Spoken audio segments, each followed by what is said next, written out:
Now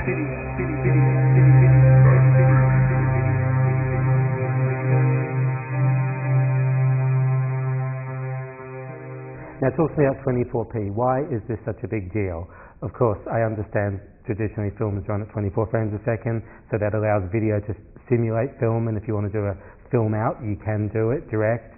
But I don't know, for myself, I'm a big fan of like 720, 50p, and I want more frames than less, and when I hear people really into 24p, I always think, well, what is the big reason? Now, hearing it from Stu Maschwitz, I mean, Stu knows a lot, so I want to hear what Stu's got to say about that. Well, you know, in the early days of people wanting to shoot indie films on HD video, I witnessed a test that was projected at Sundance that was shot by the Academy Award-winning cinematographer Alan Davio, who is just one of the most amazing people you'll ever meet. And in fact, we would later work with him at the orphanage on the first DV short he would ever shoot as a cinematographer. And he took a scene and shot it once on film and once on video. And this is before the advent of 24-frame video. And in order to try to level the playing field, I mean, these kind of tests, I don't really much like these kinds of tests, but I'm happy to look at them when other people do them.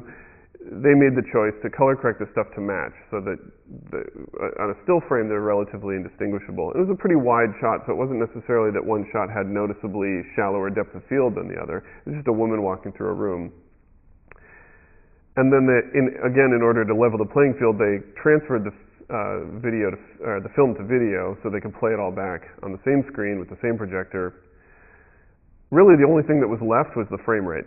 So the projector was running at 60 hertz. The film material was obviously playing back with 3.2 pull down, and then the NTSC or the HD material was 60i, so it was playing its full 60 hertz cadence. And up comes the film, and it's this sort of pan, and it's stroby, and it's all that stuff about film that, you know, represents a technical problem, but an artistic kind of pleasure for the audience. And it was a sort of unremarkable shot, but it's kind of pretty. The audience, a little golf clap, like very nice. And then the same shot comes up, playing at glorious, smooth, problem-free 60 hertz, and the audience booed. And they were booing the frame rate without even knowing it. And nobody was telling them which was what, although it was obvious, you know.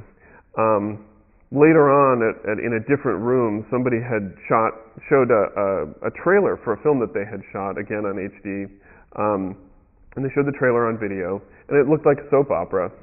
And they were so desperate, this was when I realized that there was going to be a market for Magic Bullet, they were so desperate for this thing to look like film that they actually went and transferred it to film, and then transferred it back to video. Now, they thought they were getting some sort of magic sauce, you know, black box nuance, but really all that was happening was that someone somewhere had to do some kind of rudimentary 24p conversion and then play it back to them on tape with 3.2 pull down.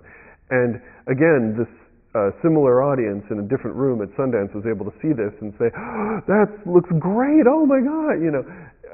By removing 60% of the information, we've made it look great, you know.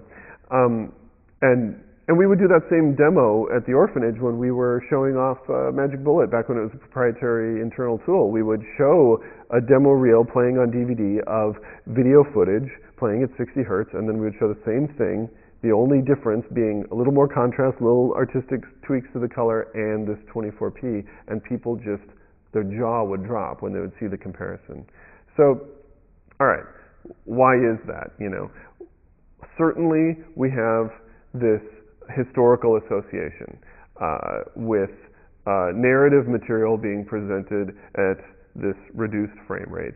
And I've talked about this a lot, that frame rate is in fact comes out of technical limitations and out of trying to find the minimum acceptable frame rate that an audience will accept. And in fact, the minimal acceptable frame rate is quite a bit lower. It's roughly maybe 16 to 18 frames per second, which is what early films were shot at. It was only when the addition of sound came along that people upped it to 24. That was what was necessary to get an optical soundtrack to play back at a high enough quality, and it was also what was necessary for people to perceive sync with lip sync. So 24 really came about as what's the least number of frames per second that we can get away with, which is, I think, an interesting thing to bear in mind.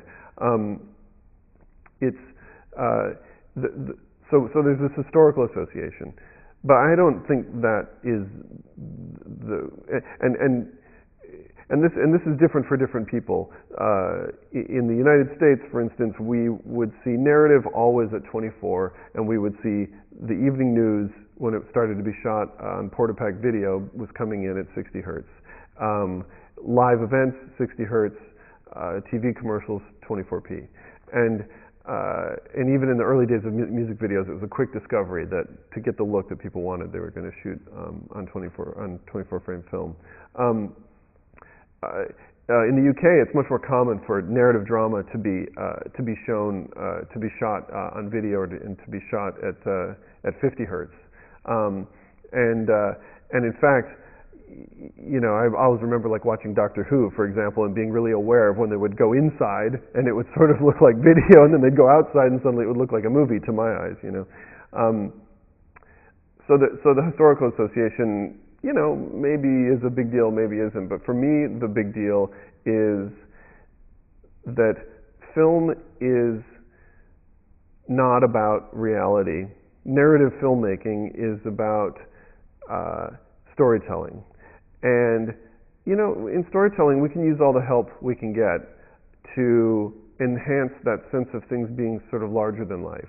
And this is a presentation that I gave a couple of years ago at NAB, where I actually showed just a still frame of a gun sitting on a table in perfect crisp, everything's in focus, bright colors, everything kind of looks normal. And then I started to click through my slides and show how I would take information away from that by going from deep depth of field to shallow depth of field.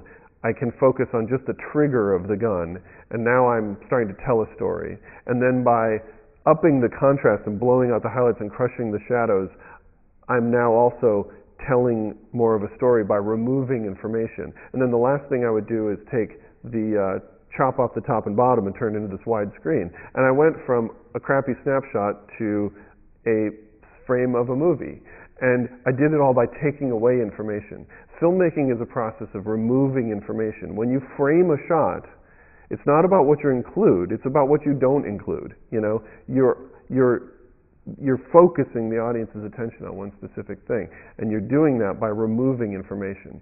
So the assertion that film is somehow going to become more immersive or a more emotional experience for people by adding more information to it is, I think, flies contrary to the central mission of film, which is to take away everything that doesn't help you tell your story. And that's a great benefit that I have of having learned to be a filmmaker at an animation school, because animators have to draw every frame of every story they're going to tell. And what you quickly learn is that if it's not helping you tell a story, don't draw it.